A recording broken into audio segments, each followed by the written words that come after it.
Hello, my name is Gibryl Livingston. I am currently a theater major here at Commonwealth University, Bloomsburg campus. And I chose this topic to start the discussion around how we identify and label ourselves and how that may misinterpret or miscommunicate how we understand ourselves or how we understand others. And to kind of get my foot in the door, we're talking about that. I chose to specifically zone in on uh, racial and cultural media representation in international relations. Now, that I understand can be a handful. So, the first thing that we're going to do within this presentation is kind of dissect and talk about some of the words here. So this is how we're going to define race throughout this presentation as a group of people descended from a common ancestor. Now, this is when I think of ancestor, of course, we have our direct ancestors, but when we're talking about the idea of race, we're talking about a long lineage of people. Next, we're going to talk about a culture, a collection of beliefs and practices used by a group of people. So here we're going to use culture and race hand in hand, not interchangeably, but understanding that these two do play a part in each other. You have a common ancestor. Sometimes with that common ancestor comes these beliefs, these practices, how you eat, the kind of food that you eat, the kind of music that you listen to, the kind of ways that you express yourself. And so these two are go hand in hand, have a relationship with each other. Media is another word that we want to define, and we're going to define it as any means of mass communication. Now, here specifically, we're going to be talking about film and TV. You know how these cultures and races are represented in these film and TV, which gets us to the next word, representation. The description or portrayal of someone or something in a particular way or as being of a certain nature. And so we're going to be discussing representation a bit here. Again, there are levels of representation, how we represent ourselves, how we represent our community, how we represent our state here in the United States of America, how these states represent their nation, how the nation represents the continent, and so forth. And then there's modes of representation. And so we're talking about media representation. We're not talking about verbal representation. We're not talking about stylistic representation. We're not talking about representation of sex or representation of anything like that. We're talking about the representation of the culture and of the race. Which gives us in international relations, study of interactions and relationships between nations, states, and other actors on the global stage, focusing on understanding power dynamics, cooperation, and conflict, and how they shape international institutions, norms, and laws. So this gets into these layers of how your race is interchanged with your culture, and between the media and representation of those layers of cultures and races gets into how we interact with each other on a global scale or on an international scale.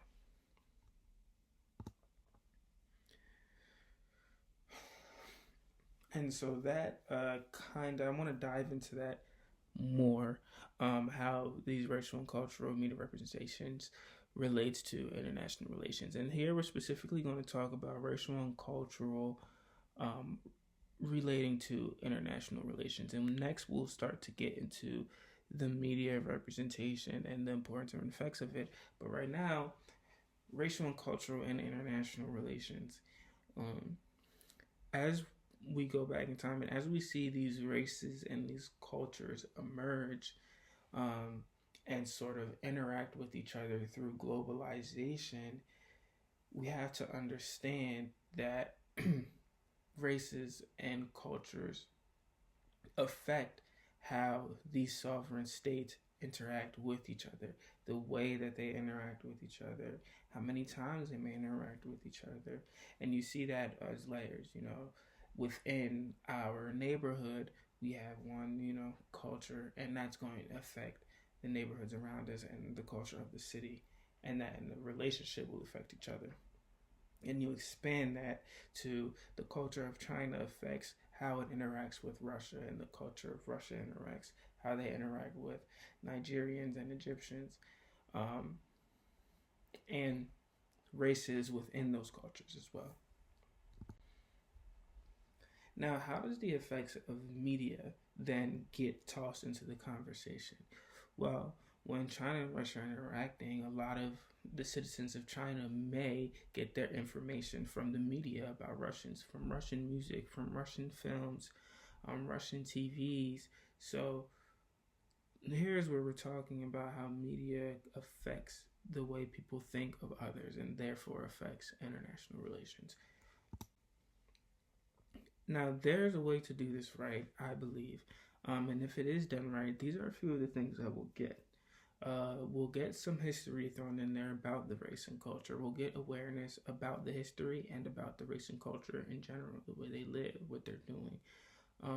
Hopefully, there will be economic opportunity for that race and that culture when you do research and then when you make films and TV shows or anything media related about this race or this culture. They should have some economic opportunity attached to it.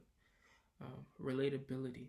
If this is done right, then a viewer outside of that race or culture will be able to relate to the race and culture, but also the race and culture should relate to the media. And that's when it's done right that relatability will come in there. And the last thing that I think within film and TV, because these are the examples that we're dealing with, it should entertain. There should be a heavy element of entertainment. And if it's done right, these 5 things will be accomplished. This is an example that I wanted to bring right about how a movie that I think did a great example of media representation. So for here, we have the history of the Hungarian travel. After the fall of the Iron Curtain, Hungarians were able to travel, and there was a lot of Eastern Europe were able to travel freely. In this movie, you will see some more in depth of what that looks like, and it feels very accurate. It promoted this awareness of the topic who had no idea about it, like me. It provided economic opportunity to Hungarian producers, writers, actors, etc. It provided relatability to those who were in similar situations. I talked to other Hungarians who lived through this, and they felt that this movie accurately portrayed what they were going through. They were able to relate to it. And me, as an outside viewer, I was able to have empathy and relate to the people that went through the situations shown in the film. Lastly, it was entertaining. I mean, it was just a great movie overall with great laughs, interesting plot for everyone, and it wasn't derogatory in any way. So this was a great example. And you'll see that some of these things, if it's done wrong, may suffer. But I think the most important thing to note when it's done wrong is that how it can perpetuate already in place, way of oppression or way of this race or this culture struggling. But here we see this domino effect of what happens when it is done wrong. We have a misrepresentation. That misrepresentation of this race or culture leads to stereotypes and false narratives about them. Those stereotypes and false narratives then perpetuate hate between the culture and race, with other cultures and race, but also within the culture and race, which then leads to that self-hate. If you have people from that race and culture hating themselves for what the stereotypes and false narratives that were shown in the media. And then the last, you have separation. And again, levels of that separation within the race and culture, but also separation from other races and cultures. We see this in the Black American minstrel shows.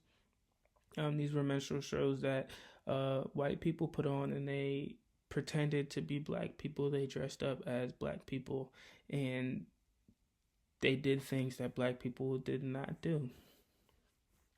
And this misrepresented black people. So this is where you can see that chain reaction of the misrepresentation of the black people in daily lives who weren't in America assume this to be true.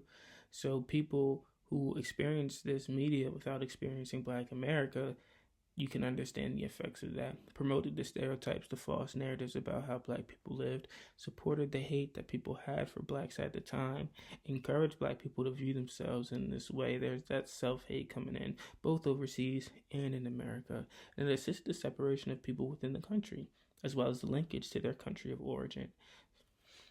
So you can see how that domino effect, and you can see the things that were then sacrificed, the history of black people, the awareness of what black people were going through at the time. Black people had no economic opportunity in the creation of these minstrel shows. They were created and produced and written and performed by white people portraying black people. There was no relatability. Black people could not relate to the things that white people were producing, and it didn't give white people a chance to relate to what black people were actually going through. And you could argue that it was entertaining, but you could argue that it wasn't. But either way, I think it was done wrong because it completed this step-by-step domino effect that we talked about earlier in the slide. So, in conclusion, this was I really hope that we can take a closer look at representation, media representation, how we represent ourselves, how we represent others, other races and other cultures, and take that into consideration when we're approaching international relations. And take that into consideration when, in our daily lives, quite honestly. So I appreciate you for taking the time to listen, and let's all do better with changing the world. Yeah. Thank you.